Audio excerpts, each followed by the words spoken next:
Let's talk about how to finish a sleeveless item, so finishing an armhole with some bias tape. First thing we're going to do is we're going to be attaching our binding to the right side of our garment. So what we're going to do is, to start off with, we're going to line it up so that we have about 2 inches hanging over from where our seam is here. And you can pin it, or you can just come over to the machine. I'm just going to pop 1 pin in there so I know where I'm starting, and then I will guide the binding around by hand. I'm lining up the raw edge of the fabric with the raw edge of the binding, and then your needle should be going straight into the crease of the binding.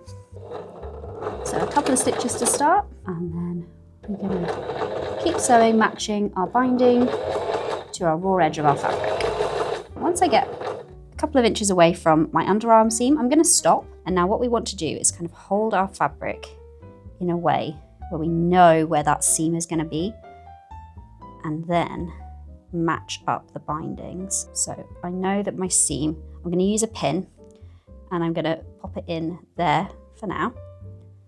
And then I'm going to pull our binding tape away and just make sure that those raw edges are matched up. And I'm just going to use that pin to pin across a straight line across the binding tape. So we've still got this side opened up. This is a side that's being attached to our armhole, but this side can stay folded. That's not a problem. And we're going to do a straight stitch just along here. So we've taken over our binding to the machine, and our main fabric is just slightly out of the way. And while the pin is still in, I'm going to drop the presser foot so that I know the needle is basically going directly on top of this pin, and then I will remove it so that we don't stitch through it. And I'll just do a couple of back stitches at the beginning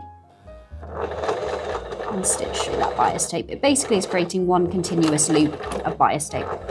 And then with your bias tape, you can trim about 1 centimetre, and then this will be our new continuous loop of bias tape. So I've just popped a pin in here just to make sure that everything is all lined up with my seam. And then we're just going back up to where we finished sewing along the edge of the armhole, but we didn't backstitch. So we're gonna line that back up, keep it sewing all the way around to where we first started. And I'll do a couple of back stitches there as well. So now we're just going to understitch. So we're pulling our binding away, so it's going towards the raw edge of the armhole. We just want to do a couple of millimeters in, and we're just going to start with a couple of back stitches. Okay. And then when we get back to the beginning, we'll just do another couple of back stitches to lock it all in place. We want to have the fabric and the bias tape manipulated so that this edge folds over and then folds over again, and the understitching keeps everything nicely in place. And then we want a row of stitching along here, but you could also hand stitch this on the inside. I've dropped my needle in, and I'm just making sure, like I'm pulling that back and making sure that I'm definitely through the binding. I can kind of feel the binding from the top, and I am marking up my seam allowance, my stitch line, to be about 10 millimeters, 1 centimeter. So I'm going to start with a couple of back stitches, and then feeding that through while also paying attention to where my binding is. And then as I come up to the end, I can match my stitches and give a little back stitch. Once we finish sewing that, you can see we've got a nice neat stitch on the inside and on the outside, but you might find it's a little bit wrinkled, and this could be for a multiple of reasons. You might need to stretch your binding a little bit more as you go around, but also it probably just needs a really good press.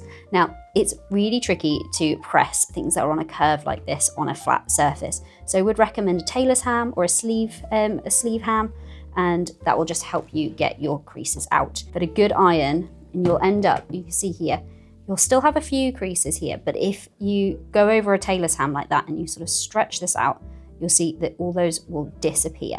And a narrower binding can be better on curves that are a little bit tighter. This one here is a little bit of a looser curve, so you can see how that sits really beautifully. And the only issue you might get is just up around here where we've not pressed it on a curved surface. As soon as you hold it over that curve, you can see that there is no creases there. It's all about the tools you have to make the nicest finishes possible.